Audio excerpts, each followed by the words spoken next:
हो गया, ठीक है। नमस्कार दोस्तों, जैसा कि आप लोग जानते हैं जैक और JCERT ने क्लास 10 और 12 का मॉडल सेट जारी कर दिया है। तो हम लोग इस चैनल के माध्यम से क्लास 10 और 12 का मैथमेटिक्स का सॉल्यूशन जानेंगे, ठीक है। तो देखिए, ज़्यादा देरी नहीं करते हुए हम लोग शुरू करते हैं। और क्वेश्चन को सॉल्व करने से पहले आइए हम लोग कुछ बातें जानते हैं, जैसे कि ये प्रश्न पत्र कितना ग्रुप में बटा हुआ है और प्रत्येक ग्रुप में हम लोग को कितना क्वेश्चन सॉल्व करना चाहिए, ठीक है। तो देखिए, ये प्रत्येक प्रश्न पत्र जो है 3 ठो ग्रुप में बटा हुआ है, ठीक है। एक ग्रुप ए, ग्रुप बी और ग्रुप सी, ठीक है। और ग्रुप ए में क्वेश्चन जो होगा वो 1 to 7 होगा और इसमें आप लोग को सॉल्व करना है एनी 5, मतलब कोई भी 5 क्वेश्चन को हम लोग को सॉल्व करना चाहिए, ठीक है। और ये प्रत्येक 2 मार्क्स का है, मतलब यहाँ से आपको 10 नंबर मिल जाएगा। उसी तरह ग्रुप बी में क्वेश्चन नंबर 8 to कितना है, 8 to 14 है और यहाँ भी आपको कोई एनी 5 क्वेश्चन सॉल्व करना है। और यहाँ जो है ग्रुप बी, प्रत्येक जो होगा वो 3 मार्क्स का होगा, ठीक है। और सबसे आखिर में ग्रुप सी आता है और ग्रुप सी क्वेश्चन स्टार्ट होता है 15 to 19 और यहाँ आपको 3 क्वेश्चन को सॉल्व करना है। कितना क्वेश्चन को? एनी 3 क्वेश्चंस, ठीक है। और यहाँ पे प्रत्येक जो होगा वो 5 मार्क्स का होगा। इस तरह आपका टोटल जो मार्क्स होगा वो 40 नंबर का होगा। इस तरह टोटल क्वेश्चन आपको सॉल्व करने हैं कितना, 13 क्वेश्चन, ठीक है। और टोटल नंबर है 40। तो चलिए हम लोग शुरू करते हैं क्लास 12 का। सबसे पहले मैथमेटिक्स का सॉल्यूशन जानते हैं सेट 1 का, ओके।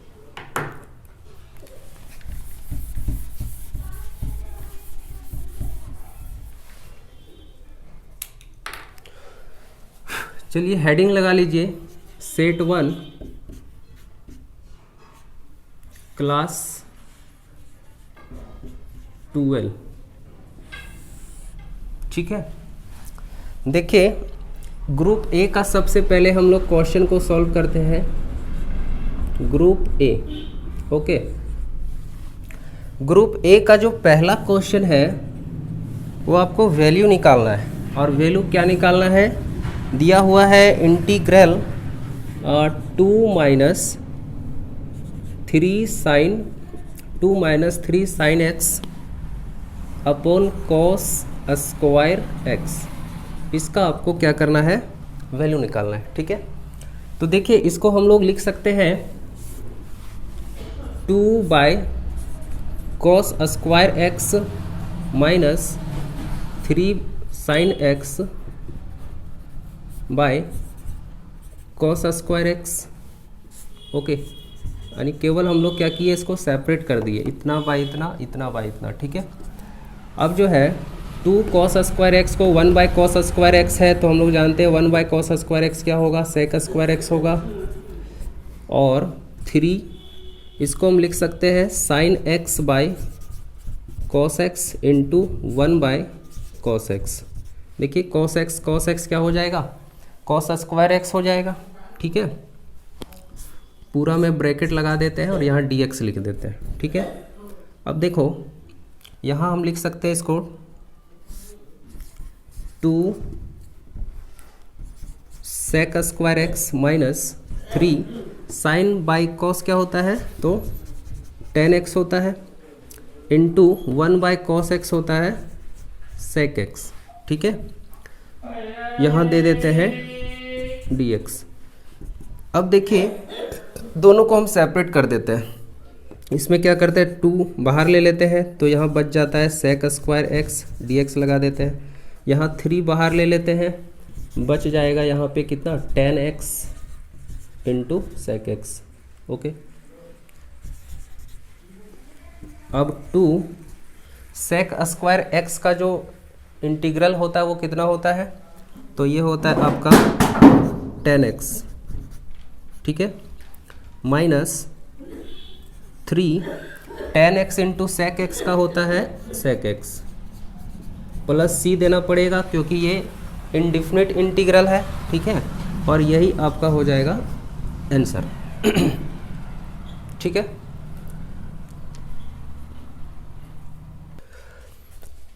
अब देखिए क्वेश्चन नंबर 2, ये हो गया क्वेश्चन नंबर 1।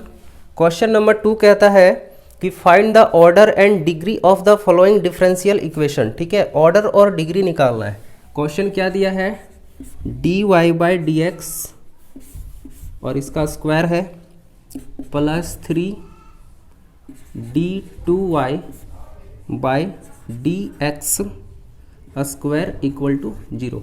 ये एक डिफरेंशियल इक्वेशन है और आपको इसमें क्या करना है, ऑर्डर और डिग्री बताना है, ठीक है, ऑर्डर और डिग्री। देखिए इसका जो ऑर्डर होगा, इसमें जो डेरिवेटिव का ऑर्डर है वो अधिकतम कितना तक गया है, यहाँ देखिए dy/dx है, यहाँ d2y/dx स्क्वायर है, तो यहाँ जो डेरिवेटिव का अधिकतम जो ऑर्डर है वो कितना गया है, 2 गया है, देखिए 2, ठीक है, तो ये हो जाएगा ऑर्डर इसका कितना, 2 हो जाएगा। और डिग्री कितना होगा, डिग्री कहते हैं जितना ऑर्डर होता है उसका हाईएस्ट पावर को, तो देखिए इसका जो ऑर्डर है वो d2y/dx स्क्वायर है, इसका पावर कितना है, तो इसका पावर 1 ही है, तो इसका मतलब डिग्री कितना हो जाएगा, 1 हो जाएगा, ठीक है। तो ऑर्डर निकल गया और डिग्री निकल गया, ठीक है। अब देखिए क्वेश्चन नंबर 3, जल्दी जल्दी सॉल्व करते हैं क्योंकि बहुत ज़्यादा क्वेश्चन सॉल्व करना है, ठीक है। देखिए क्वेश्चन नंबर 3 है, find the projection of the vector a on the vector b, ठीक है। आपको एक वेक्टर a दिया हुआ है कितना, 2i cap 3j cap plus 2k cap, ठीक है, और एक वेक्टर b दिया हुआ है कितना, 2i plus 2j plus k cap, okay. अब देखिए इसका क्या करना है, प्रोजेक्शन निकालना है, ठीक है। Projection vector, the projection of the vector a on the vector b, ठीक है, तो लिखेंगे the projection of the vector, यहाँ लिख देते हैं vector a on vector b। देखिए वेक्टर निकालने का क्या कहते हैं, प्रोजेक्शन वेक्टर निकालने का फॉर्मूला क्या होता है, जब a का प्रोजेक्शन वेक्टर निकालना है b पर तो फॉर्मूला लिखेंगे vector a dot vector b by magnitude of vector b, ठीक है। तो आपको a और b का डॉट प्रोडक्ट निकालना पड़ेगा, तो a और b का डॉट प्रोडक्ट निकालेंगे तो कितना होगा, 2 इंटू 2 हो जाएगा प्लस 3 इंटू 2 स्केलर प्रोडक्ट या डॉट प्रोडक्ट प्लस 2 इंटू यहाँ पे कितना है, 1 है, ठीक है, बाय मैग्नीट्यूड ऑफ b का मैग्नीट्यूड निकालना है, तो b का मैग्नीट्यूड होगा 2 square plus 2 square plus 1 square, तो ये कितना आ जाएगा, 2 2 जा 4 प्लस 3 2 जा 6 प्लस 2 बाय रूट अंडर 2 2 जा 4 4 8 और 9 रूट 9 हो जाएगा, ठीक है। यानी इसका जो आंसर होगा 6 और 4 10 10 टू 12 12 by 3 हो जाएगा, 3 4 जा 12, that means 4 should be answer, okay. तो ये हो गया क्वेश्चन नंबर 3, ओके। इसको रफ करते हैं। आइए अब देखते हैं क्वेश्चन नंबर 4, ठीक है। क्वेश्चन नंबर 4 कहता है कि if the position vector of ये point 3 -2 6 B vector A then find magnitude of vector A, ठीक है। आपको एक पॉइंट दे रखा है क्या, 3 -2 और कितना दिया है 6, ठीक है। ये क्या है, एक पोजीशन वेक्टर है, ठीक है, पोजीशन वेक्टर है, तो हम लिख सकते हैं कि वेक्टर ए जो होगा वो क्या होगा, पोजीशन वेक्टर है, तो इसको हम लिख सकते हैं 3 जब 0 में से 3 घटाएंगे तो 3 ही होगा, 3 में से 0 घटाएंगे तो 3i कैप ये हो जाएगा आपका -2j cap plus 6k cap, यानी वेक्टर ए मेरा इतना निकल गया, क्योंकि ये पॉइंट दिया है। ये पॉइंट क्या है, पोजीशन वेक्टर है, ठीक है। मान लो 3 - 2 6 जो है एक पॉइंट है सपोज ए, और ये पोजीशन वेक्टर है। पोजीशन वेक्टर मतलब ओरिजिन से जो वेक्टर होता है, ठीक है, इसको कहते हैं पोजीशन वेक्टर। तो अगर ये वेक्टर हमको निकालना है, इस वेक्टर को क्या नाम दे दिया गया है, वेक्टर ए, ठीक है। अगर इसको निकालना है तो हम क्या करेंगे, 3 में 0 घटाएंगे तो 3i हो जाएगा, इसमें से इतना माइनस करेंगे इतना, इसमें से इतना माइनस करेंगे इतना होगा, ठीक है। यानी ये मेरा निकल गया क्या, वेक्टर ए निकल गया। अब जब वेक्टर ए निकल गया तो हम क्या करते हैं, इसका मैग्नीट्यूड निकाल लेते हैं, और मैग्नीट्यूड निकालने के लिए क्या करते हैं, रूट अंडर यहाँ पे 3 स्क्वायर -2 स्क्वायर प्लस 6 स्क्वायर हो जाएगा। इसका मतलब 9 + 4 + 36 यानी हो जाएगा 49, और 49 का स्क्वायर रूट क्या होता है 7। ये होगा आंसर, ठीक है। आगे बढ़ते हैं। देखिए इसमें ग्रुप ए में कोई भी 5 क्वेश्चन आपको सॉल्व करना है, लेकिन हम क्या करते हैं, हम सारा बता देते हैं, ठीक है, लेकिन आपको सॉल्व करना है कोई भी 5 ही परीक्षा में, ठीक है। ओके, देखो क्वेश्चन नंबर 5। क्वेश्चन नंबर 5 कहता है इफ़ ये लाइन हैज डायरेक्शन रेशियो, अगर एक लाइन का डायरेक्शन रेशियो दे रखा है, ठीक है, direction ratio, and direction ratio is what, direction ratio है 2, -1, -2। ओके, तो बोला है determine its direction cosine, direction cosine निकालना है। एक मिनट, माइक थोड़ा क्या निकालना है, डायरेक्शन कोसाइन निकालना है। ओके, तो देखो डायरेक्शन कोसाइन निकालने के लिए क्या करते हैं, 2 लिख देते हैं यहाँ पे, डायरेक्शन कोसाइन्स क्या होगा, 2/√2 स्क्वायर प्लस -1 स्क्वायर प्लस क्या हो जाएगा -2 का स्क्वायर, कॉमा -1 नीचे सेम ही रहेगा, है ना, √2 स्क्वायर प्लस -1 स्क्वायर प्लस -2 का स्क्वायर, ठीक है। और यहाँ -2 नीचे सेम रहेगा ये वाला, ठीक है। तो 2 ये कितना आ जाएगा, 2 का स्क्वायर 4, 1 5 5 और 4 9 आ जाएगा, √9 आ जाएगा, ठीक है। ये -1/√9 और यहाँ -2/√9, 2√9 का वैल्यू 3, -1/3 और -2/3, ये हो जाएगा डायरेक्शन कोसाइन, ठीक है। तो डायरेक्शन कोसाइन निकल गया। तो देखिए इस तरह 5 क्वेश्चन हम लोग का कंप्लीट हुआ, ठीक है। लेकिन हम लोग पूरा क्वेश्चन सॉल्व करते हैं, ठीक है, क्योंकि हो सकता है परीक्षा में आपको इनमें से कुछ नहीं पता हो तो बाकी ज़रूर मालूम रहेगा, ठीक है।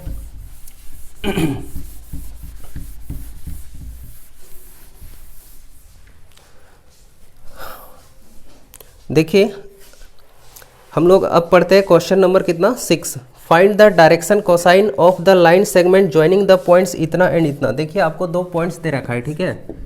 एक पॉइंट्स दिया हुआ है क्या, A 1 2 और -3, और दूसरा एक पॉइंट है B -1 -2 और 1। ओके, तो ये दोनों पॉइंट को ज्वाइन करने से जो लाइन सेगमेंट बनता है उसका क्या करना है, डायरेक्शन कोसाइन निकालना है, ठीक है।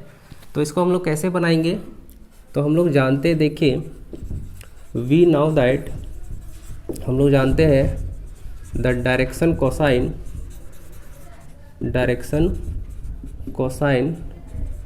ऑफ द लाइन सेगमेंट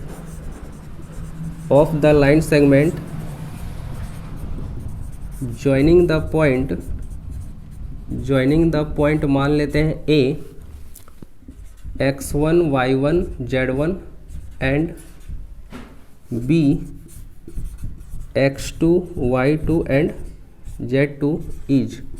देखो दो पॉइंट A और B को ज्वाइन करने से जो लाइन सेगमेंट बनता है उसका डायरेक्शन कोसाइन निकालना है। तो क्या हम लोग रिलेशन लिखते हैं, x2 minus x1 by A B बराबर y2 minus y1 by A B equal to z2 minus z1 by A B. ठीक है, तो देखिए हम लोग यहाँ डायरेक्ट वैल्यू पुट करके निकाल सकते हैं, या तो फिर पहले हम क्या करते हैं ए बी निकाल लेते हैं। ठीक है, क्योंकि ए और बी मालूम है हमें, तो ए बी निकालते हैं। और ए बी निकालने के लिए हम लोग डिस्टेंस फार्मूला लगाएंगे, root under x2 minus x1 का square plus y2 minus y1 का square plus z2 minus z1 का स्क्वायर। ओके, अब देखिए x2 क्या है, x2 मतलब -1 में -1 घटा देंगे, y2 minus y1, y2 minus y1 मतलब -2 का स्क्वायर, और z2 माइनस z1 1 माइनस -3, तो 1 माइनस -3 1 प्लस 3 हो जाएगा। ठीक है, यानी यहाँ से ए बी निकल जाएगा -2 का स्क्वायर 4 प्लस 2 2 4 4 जो 16 हो जाएगा, और 3 1 4 4 का स्क्वायर 16, मतलब कितना आ जाएगा, सही किया ना, ये 2 का स्क्वायर 4 2 2 4 4 4 जो 16 3 और ठीक है, इसको जोड़ते हैं कितना आएगा 36 आएगा, 36 और 36 का स्क्वायर रूट 6। ठीक है, ए बी निकल गया। अब क्या करते हैं, डायरेक्शन कोसाइन निकालना है, तो यहाँ वैल्यू पुट कर लो। ठीक है, क्या हो जाएगा x2 minus x1, x2 minus x1 मतलब -1 में 1 घटा दो, -1 बटा कितना, यहाँ ए बी आया है 6। दूसरा y2 minus y1, y2 minus y1 मतलब -2 बटा 6 हो जाएगा, और z2 minus z1 1 minus -3 okay by 6, यानी आ जाएगा -2/6 -4/6 और 3 और 1 4 4/6। चाहो तो इसको काट देते हैं, यानी आ जाएगा -1/3 -2/3 और 2/3, ये हो जाएगा डायरेक्शन कोसाइन। ठीक है, तो दो पॉइंट्स के बीच डायरेक्शन कोसाइन हम लोग ऐसे ही निकालते हैं। ठीक है, और लास्ट है question number 7। Okay, question number 7 क्या करते हैं, इसको रफ करते हैं, उसके बाद बताते हैं।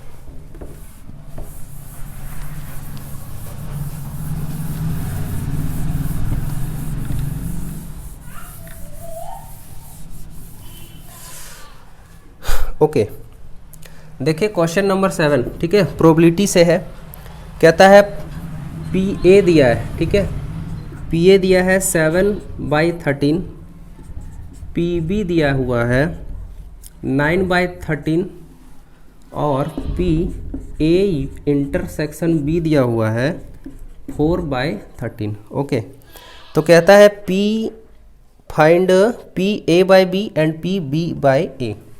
पहले पी ए बाई बी निकालना है। ठीक है, तो देखो ये कंडीशनल प्रोबेबिलिटी हम लोग जानते हैं, ठीक है, कि अगर बी इवेंट घटित हो चुका है तो ए का आने का प्रोबेबिलिटी क्या होगा, तो पी ए बाई बी से रिप्रेजेंट करते हैं। ठीक है, और पी ए बाई बी जो होता है वो क्या होता है फॉर्मूला, तो P A intersection B by ये नीचे वाला, ठीक है, पी बी, जहाँ पी बी जो होगा वो 0 नहीं होना चाहिए। ओके, तो ये हम लोग को पहले से पता है कितना 4/13 और पी बी कितना है 9/13। इसको सॉल्व करेंगे तो कितना आएगा 4/13 इंटू 13/9, 13 से 13 कट जाएगा यानी 4/9, ये हो जाएगा पी ए बाई बी। ठीक है, उसी तरह हम लोग निकालते हैं क्या पी बी बाई ए, तो ये निकालेंगे तो क्या होगा, बस इसका उल्टा हो जाएगा, P B intersection A by P A हो जाएगा, जहाँ पी ए जो होगा वो 0 नहीं होगा। बी इंटरसेक्शन ए बोलो या ए इंटरसेक्शन बी बोलो, दोनों सेम चीज़ है। ठीक है, तो इसका वैल्यू क्या होगा 4/13 और पी ए कितना है 7/13, 13 कट जाएगा 4/7, ये हो जाएगा आंसर। ओके, तो इस तरह दोस्तों ग्रुप ए का क्वेश्चन 1 to 7 तक कंप्लीट हुआ। आगे हम लोग बढ़ेंगे ग्रुप बी में। ठीक है।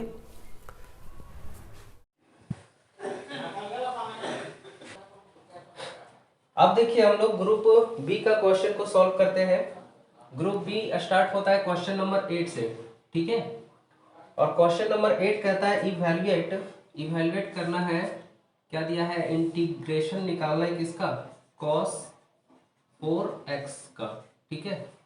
तो देखो इसको हम लोग क्या लिख सकते हैं, इसको लिख सकते हैं cos 4x को cos स्क्वायर x का होल स्क्वायर, आया ना, लिख सकते हैं, ठीक है। अब देखो cos स्क्वायर x को क्या लिख सकते हैं, तो हम लोग पढ़े थे एक फॉर्मूला कि cos 2x इक्वल टू क्या होता है, cos 2x equal to 2 cos square x minus 1 होता है क्या। इसका और एक फॉर्मूला होता है cos 2x equal to 1 minus 2 sine square x, और एक होता है, ठीक है, cos 2x बराबर cos square x minus sign square x, ठीक है।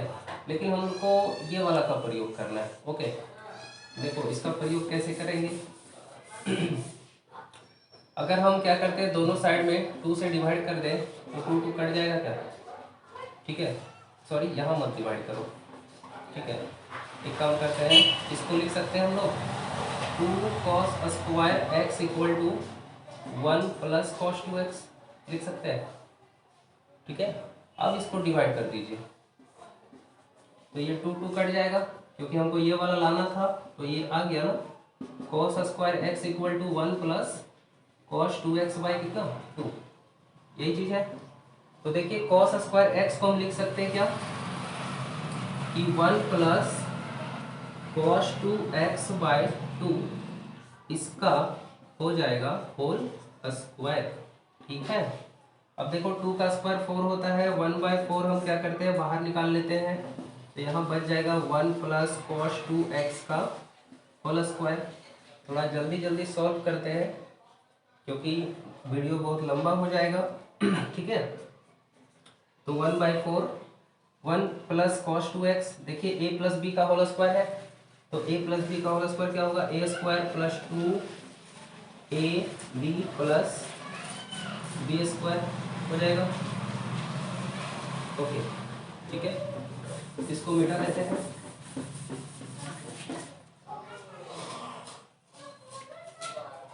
अब 1/4 यह क्या करते हैं, 1 प्लस 2 cos 2x प्लस, देखो cos स्क्वायर 2x, अभी हम लोग पढ़े थे कि cos स्क्वायर x बराबर होता है 1 प्लस cos 2x बाई 2, ये ना होता है। तो देखो यहाँ पे x की जगह केवल क्या आ गया, 2x आ गया, तो x के जगह अगर हम 2x रख देंगे तो 2 2 जा 4x यहाँ पे आ जाएगा, ठीक है। इसका मतलब cos स्क्वायर 2x को हम लिख सकते हैं 1 प्लस cos, क्योंकि यहाँ स्क्वायर है, सॉरी हाँ, cos 4x बाई क्या लिख सकते हैं, 2 लिख सकते हैं, ओके। अब 1/4 सेपरेट कर देते हैं सबको, ठीक है। तो यहाँ ये हो जाएगा 1 dx प्लस 2, यहाँ से बाहर ले लेते हैं cos 2x dx प्लस यहाँ 1/2 बाहर आ जाएगा और बच जाएगा कितना, 1 plus cos 4x dx, okay. तो 1/4 1 का इंटीग्रेशन हो जाएगा x प्लस 2 cos 2x का होता है क्या, sign 2x by sine 2x by 2 होगा प्लस 1/2, ठीक है। अगर हम 1 का निकालें तो कितना हो जाएगा, 1 का इंटीग्रेशन हो जाएगा x और cos 4x का हो जाएगा कितना, cos 4x का हो जाएगा साइन 4x बाई 4 हो जाएगा, ओके। यहाँ अब इसको मिल देना 1/4 x प्लस 2 कैंसिल आउट हो जाएगा, बच जाएगा साइन 2x प्लस इसको मल्टीप्लाई करते हैं, ओके। तो ये आ जाएगा x/2 प्लस साइन 4x/4 2 जा 8, ठीक है। इधर चाहो तो प्लस सी दे सकते हो, ठीक, क्योंकि ये इंडिफिनिट इंटीग्रल है। इसको मल्टीप्लाई करते हैं, x/4 प्लस साइन 2x/4 हो जाएगा और ये आ जाएगा एक्स बाय 2 4 हो जाएगा प्लस साइन 4x बाय 8 4 32 आ जाएगा। ओके, अब देखो ये जुड़ सकता है, ठीक है, इसको जोड़ देते हैं, कितना आएगा जोड़ने से 4 2 8 x बाय 4 और ये आ जाएगा, चलो 8 इसको एक जगह नहीं होता है तो कर ही देते हैं, ठीक है,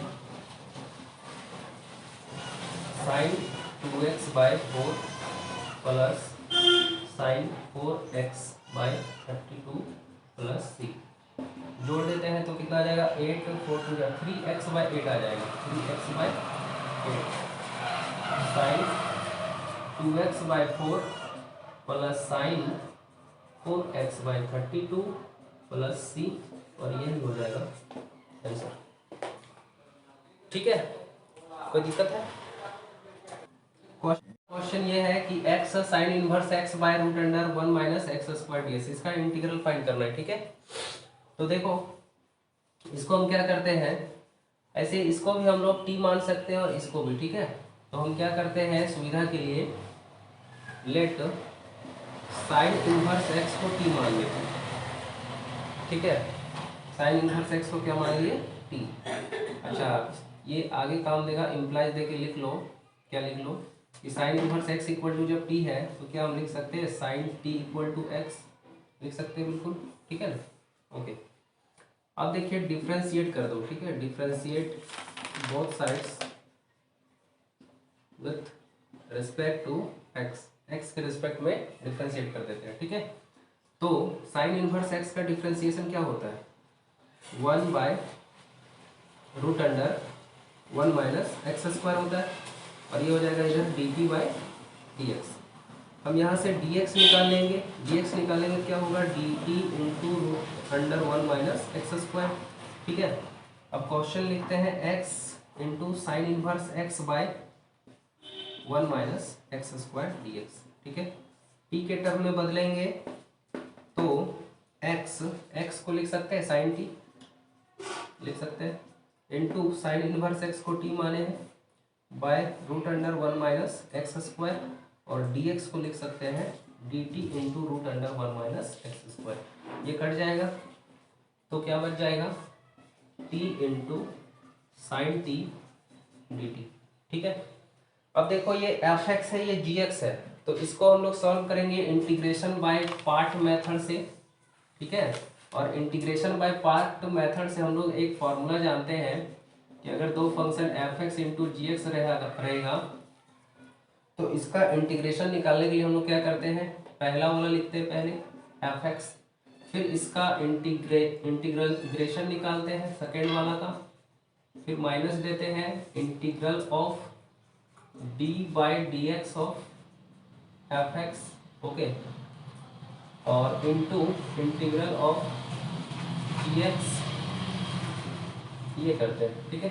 तो देखो इसी फॉर्मूला पर हम क्या करते हैं, ये वाला पुट करते हैं, f यहाँ t है तो t रखते हैं, इंटू इसका हो जाएगा gx साइन t का इंटीग्रल हो जाएगा, माइनस dt बाय यहाँ पे dt हो जाएगा, और ये क्या हो जाएगा साइन t, ठीक, ये हो जाएगा। अब t साइन t का इंटीग्रेशन क्या होता है, साइन टी का होता है माइनस कॉस टी, इसको लिख देते हैं माइनस कॉस टी, ठीक है, और ये 1 हो जाएगा, 1 इंटू इतना तो इतना ही होगा। साइन टी को क्या लिख सकते हैं, साइन टी का इंटीग्रेशन होता है आपका माइनस कॉस टी होता है ना। अच्छा, माइनस माइनस क्या बना देते हैं, इसको प्लस ही बना देते हैं, ठीक, कॉस टी का फिर हो जाएगा साइन टी, ठीक, प्लस सी दे देते हैं। अब देखो अभी यहाँ t है, cos t है, sin t है, तो हम लोग क्या माने, देखो तो x बराबर क्या है sin t है ना, तो यहाँ से क्या लिख सकते हैं, x इक्वल टू जब sin t है हम क्या करते हैं दोनों साइड स्क्वायर कर देते हैं, ठीक है, स्क्वायर कर देते हैं तो क्या होगा साइन स्क्वायर टी आ जाएगा। साइन स्क्वायर टी को हम लिख सकते हैं 1 माइनस कॉस स्क्वायर टी, ठीक है, कॉस स्क्वायर टू टी को हम इधर लाते हैं तो ये हो जाएगा 1 माइनस एक्स स्क्वायर, और cos t केवल हो जाएगा root under 1 minus x square. ठीक, अब आइए वापस यहाँ पे, तो देखो इसको हम सॉल्व किए तो इतना आया, ठीक है, यानी इसको हम लिख सकते हैं x into sine inverse x by root under 1 minus x square d x. इसको देखो t के जगह हम लिख सकते हैं कितना, t क्या है, साइन इनवर्स x है, तो t के जगह साइन इनवर्स x रख देते हैं।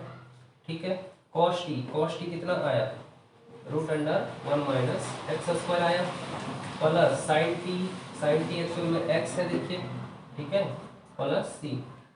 इसको ऐसे लिख सकते हो x माइनस, है ना, sine inverse x into 1 minus x square plus c, ये हो जाएगा आंसर।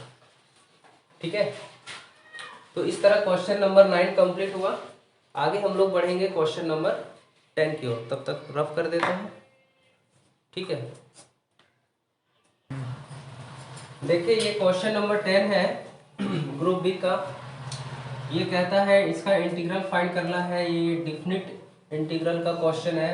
लिमिट दे रखा है 1 से 2, देखिए ये है 1 by x minus 1 by 2 x square, है ना, इंटू ई 2x। ठीक है, तो देखिए इसको हम लिख सकते हैं क्या, मल्टीप्लाई कर लेते हैं, इसको इससे मल्टीप्लाई करते हैं तो ई 2x बाय एक्स हो जाएगा, इसको मल्टीप्लाई करते हैं तो ई 2x बाय 2x स्क्वायर हो जाएगा। ठीक है, अब क्या करते हैं, इसको हम लोग सेपरेट कर देते हैं, सेपरेट, है ना। ओके, 1 बाय 2 इसको लिख सकते हैं e 2x by x d x, minus इसको लिख देते हैं e 2x by 2x square d x. Limit दे दो 1 से 2। ओके, अब देखो इसको और इसको क्या करना पड़ेगा, अलग अलग सॉल्व करना पड़ेगा। तो देखिए इसको हम लोग लिख सकते हैं 1 by x into E 2x। Okay, और इसको सेम लिख देते हैं। ठीक, अब देखो ये इंटीग्रेशन बाय पार्ट से सॉल्व हो सकता है, एफ एक्स इंटू जी एक्स के फॉर्म में है। ठीक है, तो एफ एक्स इंटू जी एक्स के फॉर्म में तो क्या किया जाएगा, पहले इसको लिखा जाएगा 1 बाय एक्स को, फिर इंटू इसका हो जाएगा इंटीग्रल, माइनस देते हैं माइनस 1 से 2। ठीक है, इसका हो जाएगा d by d x of 1 by x into इसका हो जाएगा इंटीग्रल किसका, ई 2x बाय ई 2x का लिमिट दे दो 1 बाय 2, और क्या हो जाएगा, ये हो जाएगा dx बस। तो और ये माइनस ये वाला लिख देते हैं 1 to 2 e 2x by 2x square dx। यहाँ तक दिख रहा है ना। ठीक है, आगे देखिए 1 बाय एक्स इंटू इसको क्या लिखे हम, ई 2x का इंटीग्रल क्या होता है, ई 2x बाय 2 ही होता है। ठीक है, बस लिमिट लगा देते हैं 1 से 2। ओके, माइनस 1 से 2 limit d by d x of 1 by x कितना होता है, 1 by minus 1 by x square होता है, इंटू ई 2x का इंटीग्रेशन क्या होगा, ई 2x बाय 2। ठीक है, और डी एक्स बस। तो और ये माइनस पहले से क्वेश्चन में है कितना,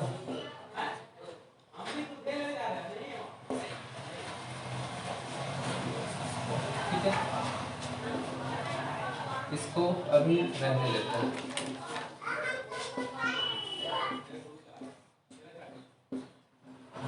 ये कितना हो जाएगा, 1 से 2 माइनस माइनस प्लस कर देते हैं, आ जाएगा ई 2x बाई 2x स्क्वायर आ जाएगा इंटू डी एक्स, माइनस 1 से 2 e 2x by 2x square. Okay, क्या ये दोनों सेम है, कट जाएगा।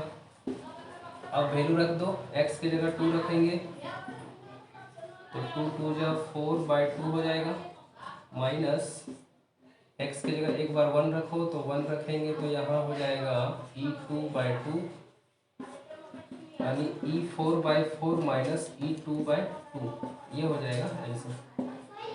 यहाँ c नहीं देना है क्योंकि ये डिफरेंट इंटीग्रल है, ठीक है। हो गया क्लास, सॉरी क्वेश्चन नंबर 10 तक ये कंप्लीट हो गया। ओके, देखिए ये क्वेश्चन नंबर 11 है, और क्वेश्चन नंबर 11 क्या है कि π/6 से π/3 दे रखा है लिमिट, और क्या है dx/1 plus root under 10x, ठीक है।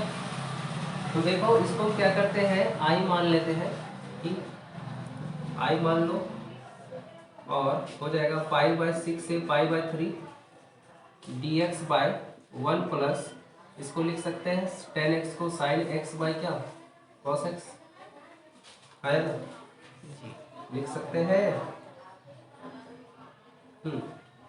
अब रूट cos x क्या ले लेते हैं, एलसीएम ले लेते हैं, तो यहाँ हो जाएगा root cos x plus root sin x, ठीक है, ले लेते हैं, और इसको क्या करते हैं, इसको फर्स्ट मान लेते हैं, ठीक। अब देखिए यहाँ के बाद क्या करेंगे, हम लोग एक प्रॉपर्टी पढ़े होंगे, ठीक है।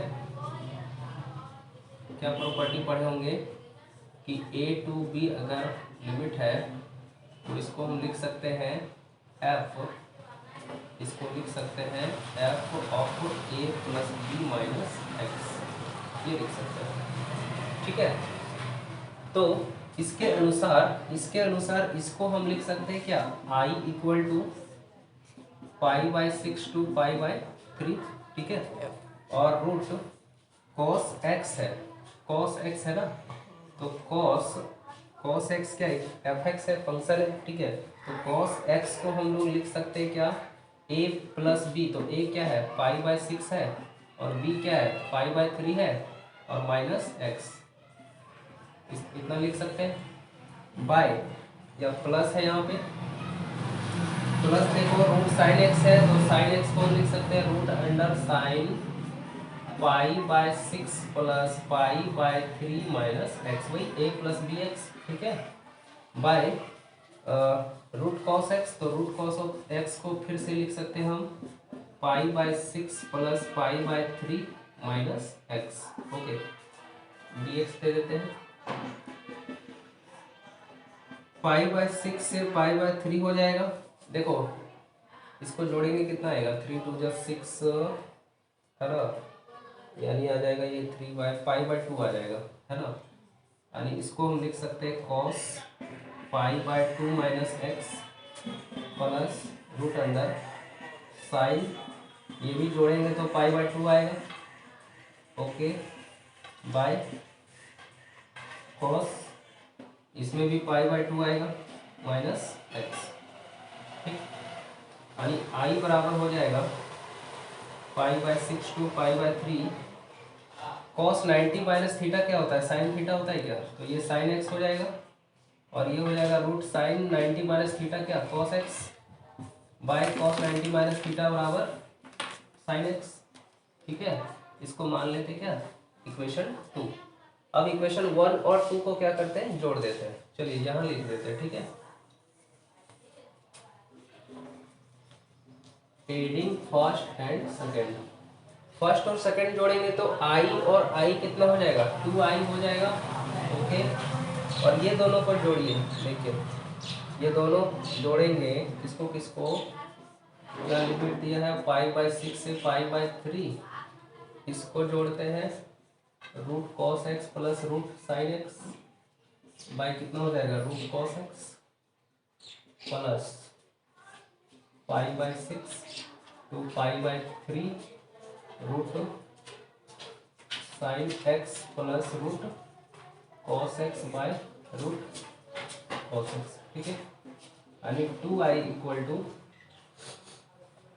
इसको हम लिख सकते हैं π/6 टू π/3, ये एक्चुअल में जुड़ेगा तो क्या आ जाएगा, 1 ही आ जाएगा, क्योंकि इसको हम लिख सकते हैं root cos x plus root sine x बटा कितना, रूट cos x, यहाँ पे साइन होना चाहिए, ठीक है, ओके।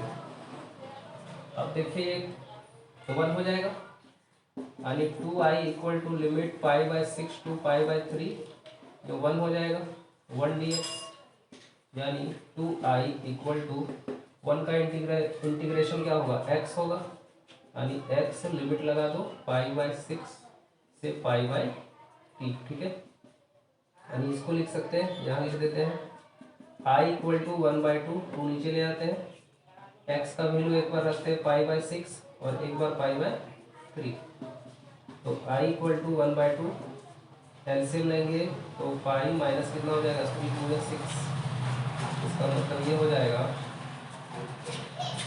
और पहले ये वाला लगा, पहले इसको रखना था, ठीक है। पहले अपर लिमिट को रखेंगे, इसका मतलब यहाँ आ जाएगा 6 3 2 6 माइनस पाई, यानी 2 पाई में पाई हटाएंगे पाई और 6 2 12, π/12 हो जाएगा इसका आंसर, ठीक है। आगे बढ़ते हैं। अब हम लोग पढ़ते हैं क्वेश्चन नंबर 12 का सॉल्यूशन जानते हैं, ठीक है। क्वेश्चन नंबर 12 में कहता है कि let a vector a b and c जो है 3 ठो वेक्टर है, ठीक है। और फिर कहता है find a vector d which is perpendicular to both a and b and c, और सी डॉट डी दे रखा है आपको 15, ठीक है। तो देखो सबसे पहले लिखते हैं वेक्टर दे रखा है आपको कितना ए, इतना लंबा क्वेश्चन लिखते नहीं है, शॉर्ट में समझाते हैं। एक वेक्टर ए क्या है i cap plus 4j plus 2k cap, है ना। और बी वेक्टर दिया हुआ है आपको 3i minus 2j plus 7k cap, ठीक। और एक वेक्टर सी है 2i minus j plus 4k, ठीक है। 3 को क्या दिया है वेक्टर दिया है।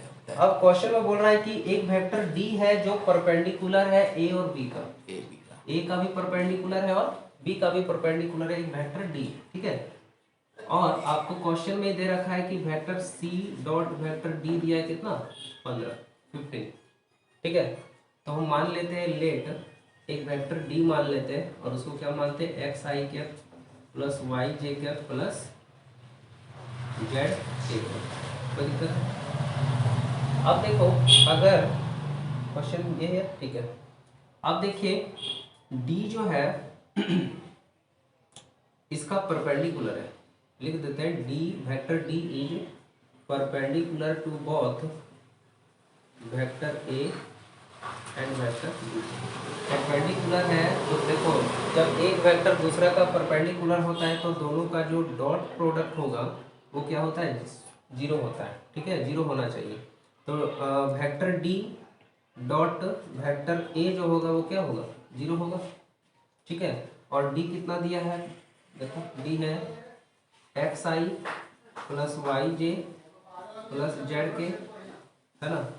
डॉट प्रोडक्ट ए के साथ ए क्या है i plus 4j plus 2k equal to क्या होगा 0 होगा। अब x इसका स्केलर कंपोनेंट इसका स्केलर कंपोनेंट मल्टीप्लाई होगा तो x इंटू 1 हो जाएगा प्लस y इंटू हो जाएगा 4 plus z into 2 equal to कितना 0। तो x इंटू x हो जाएगा, ये हो जाएगा 4y प्लस ये 2z हो जाएगा इक्वल टू क्या आएगा 0 आएगा। इसको हम क्या करते हैं से इक्वेशन नंबर फर्स्ट, ठीक है। उसी तरह देखो d जो है b का परपेंडिकुलर है, ठीक है। इसका मतलब d डॉट वेक्टर b बराबर क्या होगा 0 होगा। तो सेम काम करेंगे, d का जगह हम लोग क्या रखेंगे x i plus y j plus z k, dot हो जाएगा b कितना 3i minus 2j plus 7k, okay equal to 0। Multiply करेंगे तो ये हो जाएगा 3x, ये हो जाएगा माइनस 2i, ये हो जाएगा 7z इक्वल टू 0 से इक्वेशन नंबर सेकेंड, ओके। फिर अब देखो ऑल्सो क्वेश्चन में दे रखा है कितना vector C dot vector D equal to कितना, सॉरी 15, ठीक है। तो वेक्टर सी कितना है पता है, वेक्टर सी है 2i माइनस जे प्लस 4k, इसका डॉट प्रोडक्ट निकालेंगे डी के साथ। डी क्या है, x i plus y j plus z के, ठीक है। तो 2 को x से मल्टीप्लाई करेंगे 2x होगा, 2 को y से मल्टीप्लाई, सॉरी -1 को y से मल्टीप्लाई करेंगे -y, और यहाँ 4z इक्वल टू क्या होगा 0 से इक्वेशन नंबर 3। अब देखो यहाँ सिस्टम ऑफ इक्वेशन आ गया, ये तीनों को क्या करना पड़ेगा, सॉल्व, ठीक है। 1 2 3 को सॉल्व करिए, इसको हम लोग क्या करते हैं, क्रॉस मल्टीप्लिकेशन मेथड से सॉल्व करते हैं, ठीक है, सुविधा होगा। इसको हम लिख देते हैं, पहला देखो इक्वेशन 1 का यहाँ है, 1 लिखते हैं, 3 लिखते हैं, ओके। इक्वेशन 1 और 2 को पहले सॉल्व करें, 1 3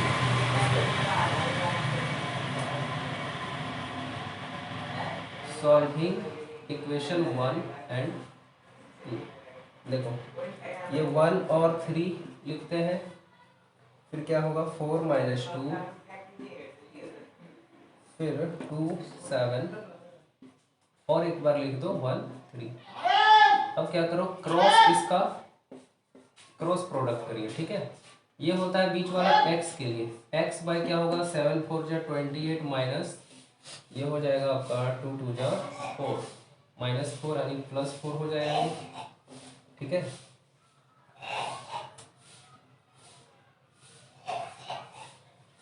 उसके बाद y के लिए लेते हैं 2 जा 6 माइनस 7 हो जाए 7, और z के लिए क्या होगा -2 माइनस 4 3 जा 12, यानी ये आ जाएगा x 32 बराबर y बाय -1, और ये z बाय कितना आ जाएगा माइनस का 14, ओके।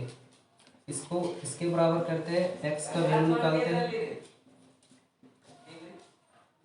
काट देते हैं, 2 7 जा 2 6 जा, यानी x इक्वल टू जो होगा वो -16 z इक्वल टू कितना बाई कितना होगा 7 होगा, ठीक है।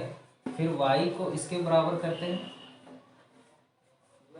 माइनस माइनस कट जाएगा, यानी y इक्वल टू हो जाएगा 14 sorry z by 14 minus minus minus cut जाएगा, ये z बाई कितना जाएगा 14 आ जाएगा, ठीक है। और x और y का वैल्यू हम रख देते हैं कहाँ पे 3 पर, रख के देखते हैं क्या आता है।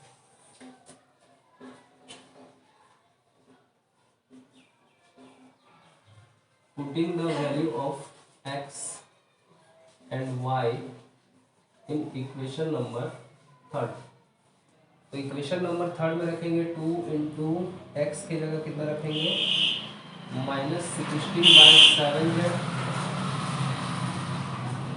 माइनस वाई की जगह रखते हैं कितना जेड वाई 14, और इसको +4z एज इट इज रहने देते हैं। यहाँ से z निकलेगा 16 गुना 32/7z, ठीक है, minus z by 14 plus 4z equal to 0। 14 ले लेते हैं एलसीएम, 7 2 जा 14 यानी -64z हो जाएगा, ये z, और ये हो जाएगा कितना 14 4 जा 56z इक्वल टू 0। तो इसको माइनस करते हैं, 64 एक 65 हो जाएगा, घटाएंगे कितना हो जाएगा -9z हो जाएगा इक्वल टू 14 0 जा 0। कहीं पे मिस्टेक हुआ का 50, सॉरी यहाँ पे 15 था ना, हाँ यहाँ 0 नहीं था 15 था, तो यहाँ पे क्या करिए 15 करिए, तो यहाँ पे हो जाएगा 64 65, तो 65 में 56 घटेगा -9z, इसको गुना करेंगे कितना आएगा 15 50 15 के साथ 210 आ जाएगा, क्या 210, यानी जेड इक्वल टू आ जाएगा 210 बटा -3 3 7 कितना -70/3। जेड निकल गया। अब जेड जब निकल गया तो एक्स क्या होगा, एक्स बराबर -16/7 इंटू जेड की जगह कर देते कितना -70/3। 7 10 जब कट जाएगा यानी 160/3 हो जाएगा। उसी तरह वाई कितना निकलेगा जेड/14 मतलब -7/3 डिवाइडेड बाई 14 हो जाएगा। 14 5 जब कट जाएगा यानी -5/3 और जेड ऑलरेडी पता है। एक्स वाई जेड निकल गया तो एक्स वाई जेड का वैल्यू हमको डी निकालना है ना, तो डी क्या है, वेक्टर डी क्या है x i plus y j plus z के। तो x जो होगा वो 160/3 आई हो जाएगा प्लस y जो होगा वो -5/3 जे हो जाएगा और z कितना होगा z कितना निकला है -70/3 के हो जाएगा। चाहो तो 1/3 कॉमन ले सकते हो, 160 आई -5j -70 के, ये हो जाएगा आंसर। ठीक है,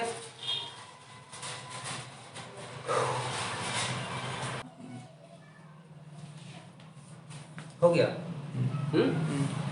देखिए आगे बढ़ते हैं हम लोग क्वेश्चन नंबर 13 की ओर।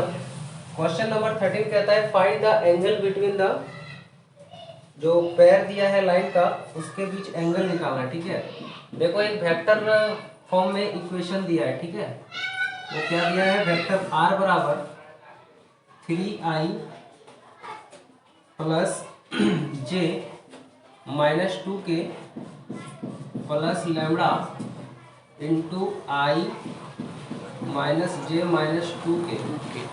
ये देखो पहला इक्वेशन है। ठीक है, और दूसरा इक्वेशन क्या दे रखा है ये दूसरा लाइन क्या दिया हुआ है 2i -j -56k plus mu 3i -5j और -4। ठीक है, देखो कोई भी लाइन वेक्टर फॉर्म में किस फॉर्म में रहता है, आर वेक्टर बराबर क्या होता है a1 या a plus lambda into vector B होता है, ये होता है। ठीक है, तो यहाँ से हमको ये a1 पता चल गया। a1 कितना हो जाएगा 3i प्लस j -2k के। ठीक है, और इसको बोल देंगे हम लोग b1। ठीक है, a1 हो जाएगा, इसको लिख लेते हैं a2। a2 क्या हो जाएगा, ये हो जाएगा। b1 कितना होगा, b1 होगा i -j -2k और b2 हो जाएगा 3i -5j -4k। ठीक है, तो देखो a1 कंपेयर करेंगे, अगर हम इस इक्वेशन को इससे कंपेयर करेंगे तो यहाँ से a1 a2 b1 b2 निकल गया। और देखो angle between two line, angles between two lines, दो लाइन के बीच जो एंगल होता है वो क्या होता है cos theta equal to b1 vector b1 dot vector b2 dot product और b1 का मैग्नीट्यूड डॉट b2 का मैग्नीट्यूड। ठीक है, तो cos theta equal to b1 dot b2 निकालिए, यानी क्या होगा 1 इंटू 3। ठीक है, प्लस -1 इंटू -5। एक काम करते हैं अलग से निकाल ही लेते हैं। ठीक है, उसके बाद पुट कर देते हैं।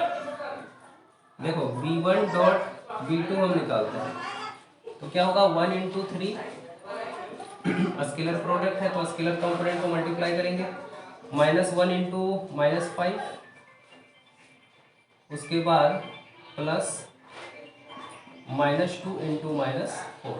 ओके, कितना होगा 3 + 5 + 8 यानी 13 और 3 16 हो जाएगा। ठीक है, अब देखो b1 का मैग्नीट्यूड निकालना, मैग्नीट्यूड निकालेंगे तो क्या होगा √1² प्लस -1² प्लस -2², यानी ये आ जाएगा 1 + 1 + 4 4 5 6 √6 आ जाएगा। ठीक है, इसको मिटा देते हैं। अगर हम B2 निकालते हैं, वेक्टर B2 का मैग्नीट्यूड तो कितना होगा, root under 3 square minus 5 square minus 4 square, तो ये आ जाएगा 9 प्लस 25 प्लस 16 यानी रूट 50, कितना आ जाएगा, रूट 50। रूट 50 को लिख सकते हैं 5 रूट, ठीक है। अब देखो B1 मालूम पड़ गया, B2 पता है, B1 डॉट B2 भी मालूम है, तो cos थीटा बराबर क्या होता है, cos थीटा वैल्यू यहाँ पुट कर देते हैं। B1 डॉट B2 कितना है, 16 है, बाय मैग्नीट्यूड B1 का रूट 6 और ये 5 रूट 2। इसको सॉल्व करते हैं, 16 रूट 6 को लिख सकते हैं रूट 3 इंटू रूट 2, ठीक, 16 रूट 2 हो जाएगा, यानी 5 2 या 10 कितना आ जाएगा, 10 रूट 3 आ जाएगा, ठीक है। 2 8 या 16, 2 5 या 10, दैट मीन्स cos थीटा जो होगा वो 8/5 रूट 3 होगा, सॉरी रूट 3 नहीं चलेगा, तो थीटा इक्वल टू हो जाएगा cos इनवर्स 8/5 रूट 3, ये हो जाएगा आंसर, ठीक है। 14 है। अब देखिए क्वेश्चन नंबर 14, ठीक है। क्वेश्चन नंबर 14 कहता है assume that each born child is equally likely to be a boy और ये गर्ल। मान लीजिए कि बच्चे जो जन्म लेंगे वो इक्वली लाइकली होगा कि वो बॉय होगा कि गर्ल होगा, जाहिर सी बात है इक्वली लाइकली होता है। If a family has 2 children, मान लीजिए अगर एक परिवार के 2 बच्चे हैं, तो what is the conditional probability that both are girls, given that number 1 में the youngest is a girl. इसका क्या कंडीशनल प्रोबेबिलिटी होगा कि दोनों का दोनों लड़की होगी, यानी बोथ आर गर्ल्स, और आपको दे रखा है पहले से कि the youngest is a girl, यानी छोटी लड़की क्या होगी, गर्ल होगी, ये आपको पहले से मालूम है, ठीक है। कंडीशनल प्रोबेबिलिटी का मतलब ये है कि आपको एक चीज दिया रहेगा, एक गिवन रहेगा, आपको उस शर्त के अनुसार उसको फाइंड करना है, ठीक है।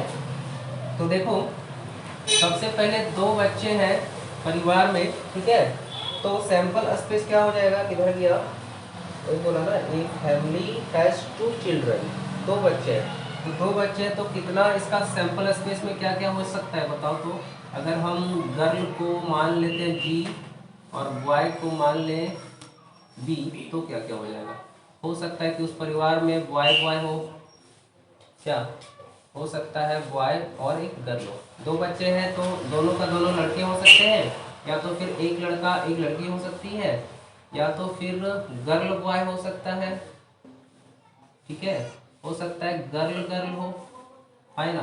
तो टोटल कितना हो जाएगा आपका, 4 हो जाएगा कि नहीं हो जाएगा, ठीक है, 4 ठो सैंपल स्पेस में हो जाएगा ये, ठीक है। अब पहला बोला है आपको, क्या बोला है, इसमें हम क्या करते हैं, एक इवेंट मान लेते हैं ई, इवेंट ई क्या मान लेते हैं, हमको पूछा है कि कंडीशनल प्रोबेबिलिटी क्या होगा कि बोथ आर गर्ल्स, तो एक हम इवेंट मान लेते हैं क्या कि बोथ आर गर्ल्स, ठीक है, और एफ एक इवेंट मान लेते हैं क्या कि the youngest is a girl, the youngest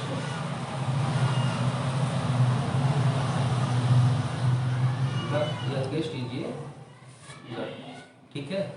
तो देखो ई में क्या क्या आ जाएगा बता सकते हैं क्या, बोथ आर गर्ल्स, दोनों का दोनों लड़की हो, तो दोनों का दोनों लड़की यहाँ पे होगा ना, केवल एक ही ऐसा इवेंट है, ठीक है। तो ये जब मालूम है हमें, एफ क्या होगा, एफ का मतलब ये है यंगेस्ट इज ए गर्ल, मतलब छोटा जो होगा, जो भी सेकंड वाला वो गर्ल होगा, तो यहाँ पे एक ये हो सकता है, एक ये हो सकता है, यानी बी जी, और एक हो सकता है जी जी, ठीक है। अगर हम इसका प्रोबेबिलिटी निकालें, इवेंट ई का प्रोबेबिलिटी, तो 1 बाय टोटल 1 2 3 4 हो जाएगा, और अगर हम इसका प्रोबेबिलिटी निकालें एफ का, तो क्या होगा 2/4, इसका मतलब 1/2, ठीक है। अब हम लोग को निकालना क्या है, प्रोबेबिलिटी, हमको पता है एफ दिया हुआ है, एफ मालूम है कि यंगेस्ट इज ए गर्ल, यानी छोटी बच्ची जो है लड़की है, मतलब सेकेंड में जो बच्चा है वो क्या है, अगर वो लड़की है तो इसका क्या प्रोबेबिलिटी होगा कि दोनों का दोनों लड़की होगा। मतलब सेकेंड वाला लड़की है ये बात फिक्स है, मतलब एफ आपको दे रखा है, क्या निकालना है, ई का प्रोबेबिलिटी निकालना है, मतलब पी ई बाय एफ निकालना है। और इसको निकालने के लिए आप लोग को क्या करना पड़ेगा, इंटरसेक्शन निकालना पड़ेगा, ठीक है। ई इंटरसेक्शन एफ, ई और एफ में क्या इंटरसेक्शन है, ये मिल रहा है, ठीक है, जी और जी मिल रहा है, ठीक। इसका अगर हम प्रोबेबिलिटी निकालते हैं तो क्या होगा, 1 बाय टोटल 4 है, ठीक है।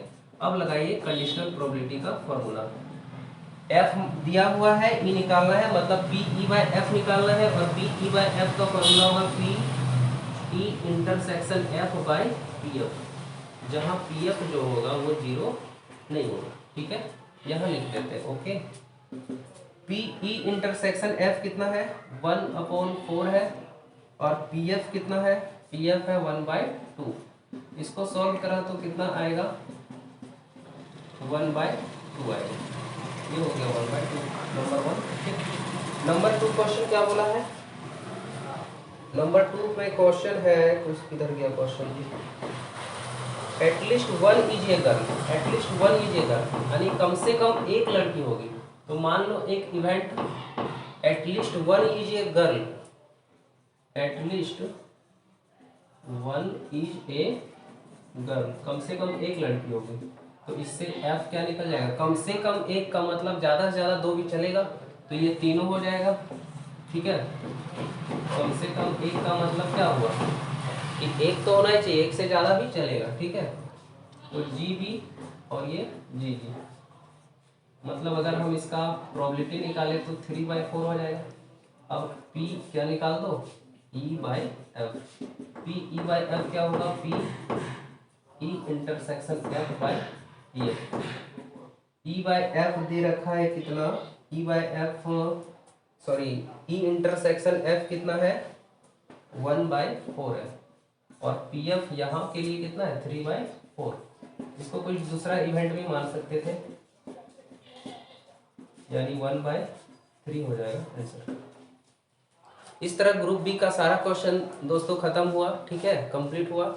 आगे हम लोग जानेंगे ग्रुप सी का क्वेश्चन, ठीक है।